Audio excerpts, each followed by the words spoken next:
Hi అండి, వచ్చేసింది మీరేను. ఈరోజు మా డిన్నర్లో అయితే ఇగోండి దొండకాయ ఫ్రై అయితే చేస్తున్నాను. రైస్ అయితే ఒక పక్క పెట్టాను, మూత పెట్టకూడదంట. అలాగైతే నీరు పట్టేసి ఫ్రై బాగా అవ్వదనేసి నాకు ఒకరు చెప్పారు.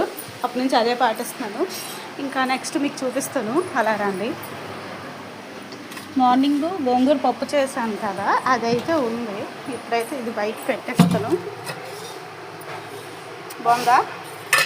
ఇంకా మా పిల్లలు ఏం చేస్తున్నారో మీకు చూపిస్తాను. అలా రండి. మసీ పాప తినడానికి తప్ప ఇంకెందుకు పనికిరాదండి. ఇగోండి మళ్ళీ రసనగడ్డ ఒకటి తెచ్చుకొని దానికి ఒక ప్లేట్ పెట్టుకొని చక్కగా తింటుంది. నైట్ గోరింటాకు పెట్టాను కదా, ఇలా పండింది. అసలు నీ గోరింటాకు చూపించు. అది మా ఫ్రెండ్ అయితే బుక్స్కి అట్లయితే వేస్తుంది. టీవీ సౌండ్ తగ్గించి ఒకసారి. అట్లయితే వేసుకుంటుంది. ఇగోండి ఈరోజు బుక్స్ ఈరోజే తీసుకొచ్చాను. కొన్ని బుక్కులు లేవంటే అన్నీ ఒకసారి తీసుకోవచ్చులని ఈరోజు మొత్తం వచ్చాయని ఈరోజు తీసుకొచ్చాను. ఇదనమాట.